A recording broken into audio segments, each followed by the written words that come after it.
এখানে আছে শুকনো লঙ্কা, তারপরে এটা হলো জৈন, তারপরে এখানে হলো জিরা, তারপরে মৌরি, তারপরে হলো গোটা ধনিয়া। তো চলো আগে শুকনো লঙ্কাটা গরম করে নি।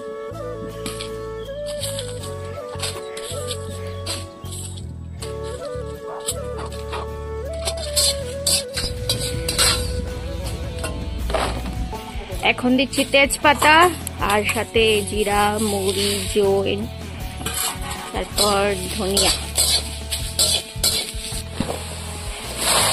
এবার আমগুলোকে একটু সেদ্ধ করে নেব। এখন দিয়ে দেওয়া হচ্ছে লবণ, যাতে করে এটা ভালো করে সিদ্ধ হয়ে যায় তাড়াতাড়ি করে।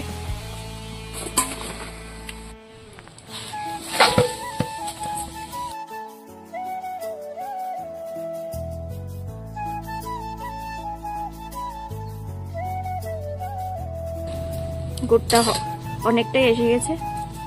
এবার এতে সিদ্ধ করা আম দিয়ে দেওয়া হচ্ছে।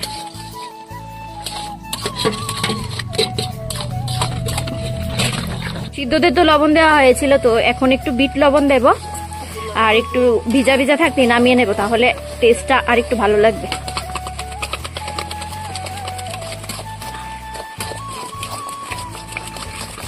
তো 250 হবে, 250 মতো গুড় ছিল।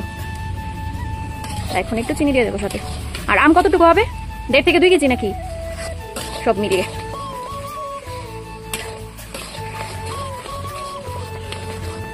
এবার লাস্টে মশলাটা যেটা বানিয়ে নিয়েছি এবার সেটা দিয়ে তারপর নামিয়ে নেব। এখন মশলাটা দিয়ে দেওয়া হয়েছে, সাথে একটু লঙ্কার গুঁড়ো, কালারটা আর একটু সুন্দর আনার জন্য। কাশ্মীরি লঙ্কার গুঁড়ো তো নেই, নর্মালি যে লঙ্কার গুঁড়ো থাকে ওইটাই দিয়ে দেওয়া হয়েছে। আর লাগতো না, দেখো।